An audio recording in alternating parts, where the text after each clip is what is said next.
Good morning China, good morning Philippines, good morning guys. Ayan guys, nandito ako ngayon sa rooftop ng bahay ng biyanan ko. Yan, kikita niyo yan guys, ang lawak ng farm. Ayan, yan, hanggang doon sa kabila. Doon pa sa kabila, banda doon.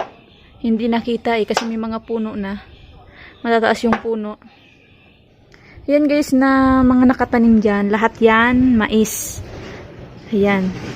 Summer kasi dito ngayon. Kaya mais yung mga nakatanim dyan. May iba namang nakatanim dyan, mani.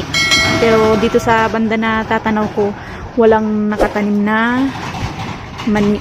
Lahat mais. Ayan guys, may mga bunga na guys yung iba. Yan, may bulaklak nga eh. Yung iba wala pa.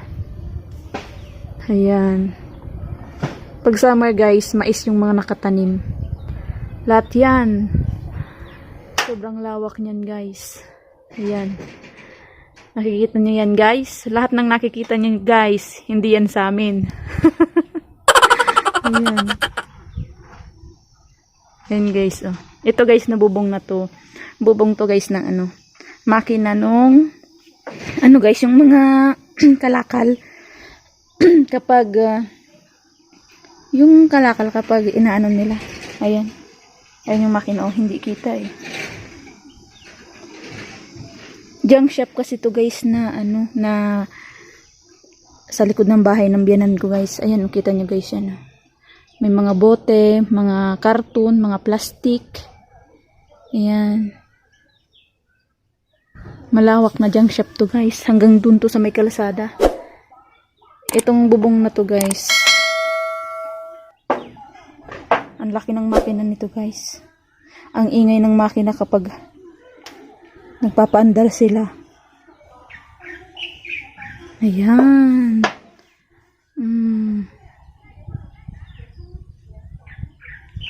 Ang init na ngayon guys. Nakaraang 2 linggo. Sobrang lakas ng ulan, kidlat at saka kulog. Kaya sa ibang parte ng China, dito sa lugar namin guys, Henan. Sa ibang probinsya ng Henan, grabe yung baha. Ayan, kasi may pumutok daw na dam. Kaya pala bumaha ng sobra. Hindi totoo yan. Bola lang yan. Buti dito sa amin, awa ng Diyos, wala namang baha. Kahit ganito yung itsura, lahat patag, farm.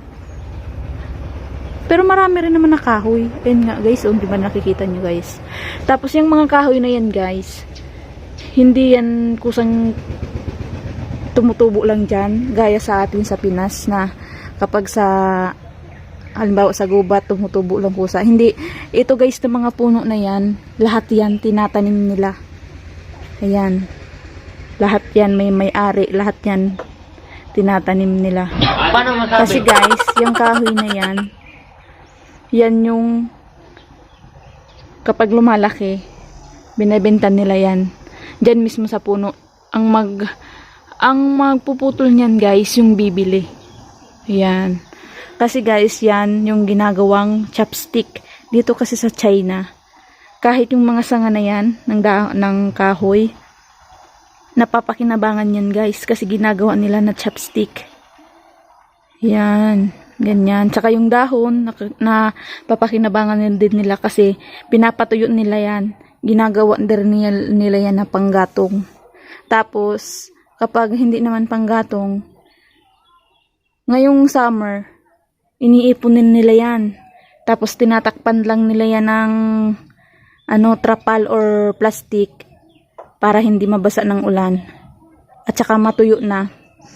Tapos pagka winter na, Ayan, nagagamit nila yan pampainit. Sinusunog nila yan.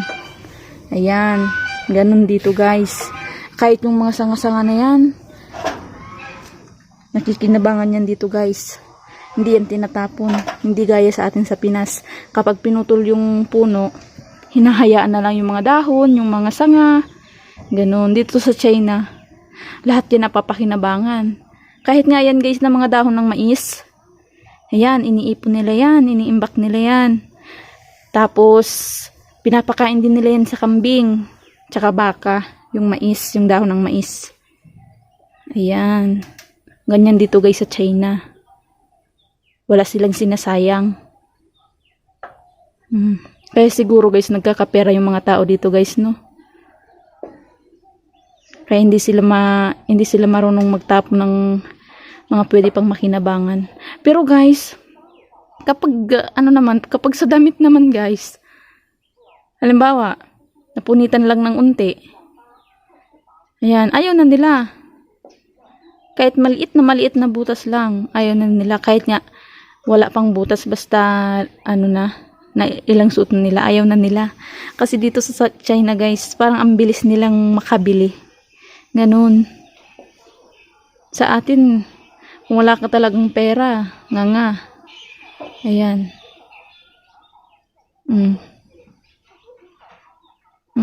Diba guys? Banda lang dito yan guys sa may itong natatanaw ko guys. Sobrang lawak nito. Ayan. Ayan pala guys, yung blue na yan. Ayan. Ayan, yung may bubong din na blue na yan. Ano yan guys? Ano yan? Poultry. Poultry yan. Manukan yan guys. Kaya minsan, kapag mahangin, malakas ang hangin, kapag papunta dito sa amin yung hangin, maamoy yung ng mga manok, yung tae ng manok. Yan, mabaho.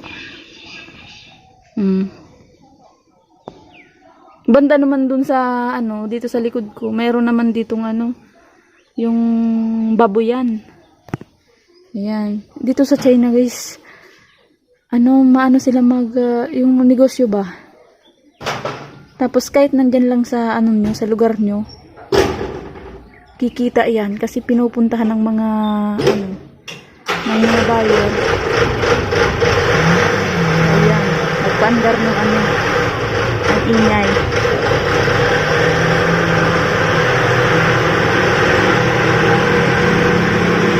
Ang ingay nung bako guys. Ayun, nagpaandar yung may-ari ng ano ba to? Ng junk shop. Nagpaandar ng bako. Ayun na guys, kita nyo? Ayun. Bako ba yan? Bako ba tawag dyan? Hindi naman ata bako yan guys. Basta yun na yun guys. Ayun. Ayun guys, kita nyo? Ayun. Pangdampot ng mga basura. Ayan guys, kita nyo. Tingnan nyo guys. Ayan.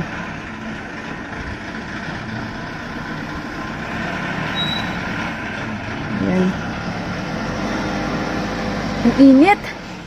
Ang init guys.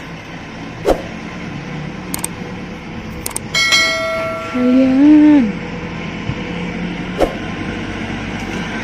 Kapag nakauwi na ako guys sa Pilipinas, magdadala rin ako ng ng pananim na mais. Or iba pang mga seeds. Para may pantanim din ako sa Pinas. Marami dito guys. Yung patula nga dito guys, ang dami-dami. Ang dami ng mga buto. Nasa bunga niya pa guys, hindi pa na tatanggal dun sa bungang mga natuyo.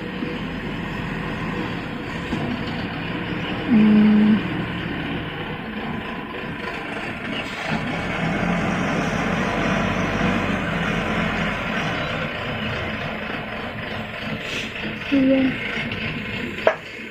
Ang taas nito guys. Ayan.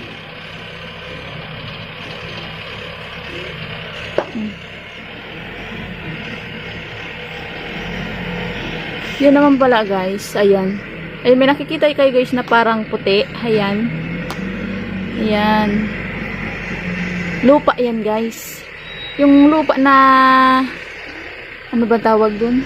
Yung tinanggalan, yung pino na siya guys, yung tinanggalan na ng mga buto-buto, yung mga malalaki. Ayan kasi guys, ayan, yung may blue na rin yan. Ano yan? Hardware din yan guys. Ayan. Hardware yan. Ay, ito palang ano, yung dito lang sa may unahan banda. Yung blue na yon, na dalawang blue, na bubong. Ano yan guys? Ano ba yan? Yung tindahan ng mga kabaong. Ayan. Ayan yung bubong na blue na yan na dalawa. Yan pala guys na yung mababa lang. Ito yung, ayan, yung puti. Yan yung, ano, bilihan ng mga hollow blocks dito. Yung, ano, buhangin. Ibang klase yung buhangin nila dito guys. Saka yung, ano, semento, ganyan. Kaya dito lang sa bahay ng biyanan ko, meron na dito guys ng mga nagninegosyo, yung mga ano, bukod sa farm. Ayan. Meron din dun, meron din dun sa may kabila na ano, mini grocery. Ayan. Yun guys. Yun lang gusto ko ipakita sa inyo guys. Basta yan lahat na nakikita nyo guys. Yan. Na sobrang lawak na yan. Hindi yan sa amin guys. Siya guys. Thank you for watching. Bye bye.